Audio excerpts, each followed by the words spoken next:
दिल्ली से लेकर कोलकाता तक देश की सियासत में एक अजीब सी तपिश, गर्मी, जबकि मौसम बदलने वाला है, ठंड आने वाली, लेकिन सियासत की गर्मी चरम पे है। और ये तपिश से 2026 में होने वाले बंगाल विधानसभा चुनाव की जिसकी बिसात आज से ही बिछाई जाने लगी। और इस बिसात में एक है 3 शब्दों का अक्षर जिसको लगातार आपने सुना होगा, SIR, स्पेशल इंटेंसिव रिवीजन। सुनने में ये चुनाव आयोग का एक रूटीन काम लगता है, यानी वोटर लिस्ट को अपडेट करना, नए वोटरों को जोड़ना, मृतकों और दूसरी जगह शिफ्ट हो चुके लोगों के नाम हटाना। लेकिन बंगाल की धरती पर यही रूटीन काम एक सियासी महाभारत की वजह बन गया है। एक ऐसी महाभारत जिसकी एक तरफ है बंगाल की दीदी ममता बनर्जी और दूसरी तरफ है भारत का चुनाव आयोग, लेकिन धुरी में है केंद्र में बैठी बीजेपी। नमस्कार, मैं मनोज मिश्रा, आप देख रहे हैं यूनाइटेड भारत। दोस्तों, कहानी शुरू होती इसी हफ्ते 24 अक्टूबर की उस रात से जब चुनाव आयोग बंगाल में SIR प्रक्रिया शुरू करने की तैयारी कर रहा था। ठीक उसी वक्त पश्चिम बंगाल सरकार ने प्रशासनिक विभाग में एक आदेश जारी किया, और ये आदेश कोई छोटा मोटा आदेश नहीं था। ये बंगाल की प्रशासनिक मशीनरी को जड़ से हिला देने वाला एक फरमान था। 1, 2 नहीं, 10, 20 नहीं, बल्कि मीडिया रिपोर्ट्स के मुताबिक या आदेश के मुताबिक अगर देखें तो 527 से ज्यादा अधिकारियों के तबादले रातों रात कर दिए जाते हैं। और ये अधिकारी कौन थे? ये वो अधिकारी थे जिनके कंधों पर निष्पक्ष चुनाव की बड़ी जिम्मेदारी होती रही है।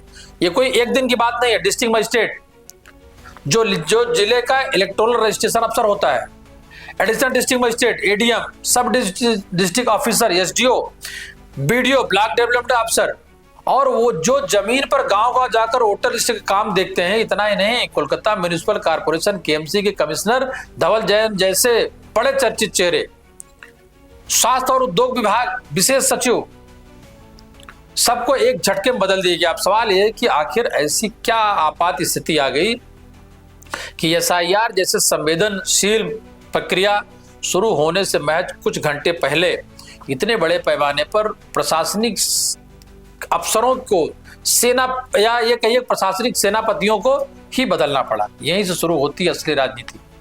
बीजेपी ने इसे ममता बनर्जी का मास्टर स्ट्रोक नहीं बल्कि लोकतंत्र के खिलाफ एक सुनियोजित साजिश करार दिया। बीजेपी के नेता दिल्ली में चुनाव आयोग के दफ्तर पहुंचे और एक विस्तृत तथ्यों के आधार पर शिकायत दर्ज कराई। उनका आरोप सीधा और बेहद गंभीर आरोप ये कि ममता सरकार ने SIR से ठीक पहले अपने वफादार अधिकारियों को उन जगहों पर तैनात कर दिया जहां वोटर लिस्ट में सबसे बड़ी हेराफेरी की गुंजाइश थी, यानी गड़बड़ी थी और गड़बड़ी बरकरार रहे। विपक्ष का कहना है कि अधिकारियों को 3 मुख्य काम सौंपे गए। पहला, लाखों की संख्या में रोहिंग्या और बांग्लादेशी घुसपैठियों के नाम फर्जी दस्तावेजों के आधार पर वोटर लिस्ट में शामिल करना। दूसरा, बीजेपी के परंपरागत और मुखर समर्थकों के नाम छोटी मोटी गलतियों को बहाना बनाकर लिस्ट से उनके नाम काट देना। और तीसरा, पूरी प्रक्रिया को इतना जटिल बना देना कि एक आम नागरिक अपना हक मांगने से पहले हार मान ले। लेकिन मित्रों, ममता बनर्जी को अगर आप इन आरोपों से घिरने वाला नेता समझते हैं तो आप गलती कर रहे हैं। उन्होंने पलटवार किया, और ऐसा पलटवार किया कि लड़ाई का पूरा नैरेटिव ही बदल गया। ममता ने SIR को ही एक हिडन NRC यानी छुपा हुआ NRC बता दिया। उन्होंने कहा कि ये वोटर लिस्ट की सफाई नहीं बल्कि गरीबों, दलितों, अल्पसंख्यकों, आदिवासियों और उनके वोटों का अधिकार के छीनने की केंद्र की एक साजिश है, मुखौटा है चुनाव आयोग। उन्होंने ऐलान किया कि हम बंगाल में NRC की तरह SIR को भी लागू नहीं होने देंगे। किसी भी जायज नागरिक का नाम कटा तो बंगाल की सड़कों पर बड़ा आंदोलन होगा। इस बयान पर बीजेपी के राष्ट्रीय प्रवक्ता संबित पात्रा ने क्या बोला, आप खुद उनके बयान को सुन सकते हैं। ममता बनर्जी ने कहा कि अगर SIR होगा तो बंगाल के अंदर दंगे होंगे, और केवल दंगे ही नहीं, बहुत सारे उसके ऐसे परिणाम होंगे जो भयावह होंगे। ममता जी, बंगाल के अंदर शासन आपका है, सरकार आपकी है, पुलिस आपकी है, सारी व्यवस्थाएं आपकी है। फिर भी जब आप कह रहे हैं कि बंगाल के अंदर दंगे होंगे, तो दंगा तो कोई दूसरा नहीं करवाएगा, दंगे आप कराएंगे, क्योंकि सरकार की बागडोर आपकी है, पुलिस आपकी है। मतलब ममता जी, आप धमकी दे रही हैं कि अगर एक संवैधानिक प्रक्रिया बंगाल के अंदर होगी जो कि भारत के संविधान की मान्यता के अनुसार होगी, तो बंगाल की मुख्यमंत्री दंगा करवा देंगी और भयावह परिणाम बंगाल के अंदर सृजित करवाएगी। यह गैर संवैधानिक भाषण, यह चौंकाने वाला है कि एक मुख्यमंत्री इस प्रकार से कह सकती है। कितना गैर जिम्मेदाराना है। और जब ममता बनर्जी आंदोलन की बात करती हैं तो केंद्र की एजेंसियों उसे हल्के में नहीं ले सकती। देश भूला नहीं है। जब शारदा घोटाले में सीबीआई तत्कालीन पुलिस कमिश्नर से पूछताछ करने पहुंची थी तो मुख्यमंत्री खुद धरने पर बैठ गई थी। देश ये भी नहीं भूला कि कैसे पिछले साल जनवरी 2024 में संदेश खाली में राशन घोटाले की जांच करने गई ईडी की टीम पर जानलेवा हमला हुआ था। अधिकारियों के सिर फोड़ दिए गए, गाड़ियां तोड़ दी गई और उन्हें जान बचाकर वहां से भागना पड़ा।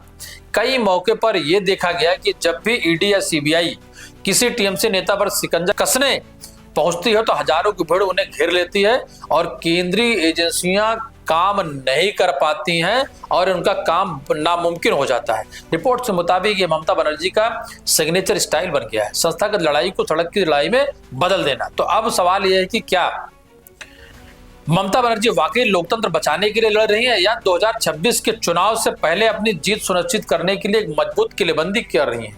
एक तरफ राज्य सरकार कह रही है कि तबादले एक रूटीन प्रक्रिया है और वो प्रदेश सरकार का अधिकार है, अधिकारियों की पोस्टिंग करना ये राज्य का विषय है। तकनीकी रूप से चुनाव आचार संहिता लगने से पहले वो ऐसा कर सकते हैं। दूसरी तरफ बीजेपी और अन्य विपक्षी दल इसे चुनाव आयोग के अधिकार क्षेत्र में सीधा दखल बता रहे हैं। उनका तर्क है कि चुनाव आयोग ने एसआईआर का ऐलान कर तो दिया, तो उस प्रक्रिया से जुड़े अधिकारियों का तबादला इस प्रक्रिया की आत्मा पर हमला है।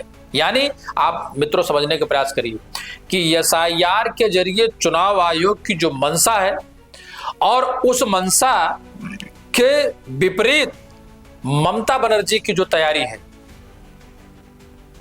और ये लड़ाई सिर्फ अब सड़कों पर चुनाव आयोग के दफ्तरों तक ही सीमित नहीं है, इसके कानूनी पेच भी हैं। चुनाव आयोग के पास संविधान के आर्टिकल 324 के तहत निष्पक्ष चुनाव कराने के लिए असीमित शक्तियां हैं।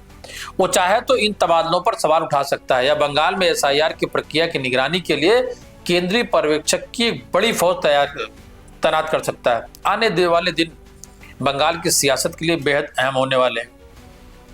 क्यों? क्योंकि चुनाव आयोग इन तबादलों पर कोई सख्त एक्शन लेगा। क्या ममता बनर्जी अपने वफादार अफसरों के दम पर वोटर लिस्ट की इस खेल में बाजी मार ले जाएंगी? और सबसे बड़ा सवाल मित्रों ये है कि बंगाल का आम वोटर इस सियासी तूफान के बीच अपने वोट का अधिकार बचा पाएगा? यह लड़ाई सिर्फ वोटर लिस्ट की नहीं, ये लड़ाई बंगाल के भविष्य की। ये लड़ाई 2026 के होने वाले विधानसभा चुनाव का सेमीफाइनल है, जो एसआईआर के रूप में चुनाव आयोग वर्सेस टीएमसी है, वहां की मौजूदा सरकार ममता बनर्जी के बीच है। इस खेल में हर एक वोट है, हर एक नाम है जो बहुत ही कीमती है। जो भी होगा उसका असर सिर्फ बंगाल पर नहीं बल्कि पूरे देश के राजनीति पर पड़ेगा। कारण ये कि बंगाल के बाद तो चुनाव लोकसभा के होता है और वोटर वो खाली राज्य का नहीं होता बल्कि अंतिम पायदान ग्राम प्रधानी से लेकर के कारपोरेशन से लेकर प्रधानमंत्री तक का चुनने का अधिकार वोटरों को है। दूसरी एक बड़ी बात कि जिस तरीके से बिहार में लगातार एसआईआर को लेकर के आपने लोगों को देखा होगा, विपक्षी दलों को देखा होगा सड़कों पर उतरते हुए, पैदल यात्रा करते हुए, लेकिन चुनाव आयोग की प्रेस कॉन्फ्रेंस उससे पहले उसके बाद तथ्यों का एक बात और भी है।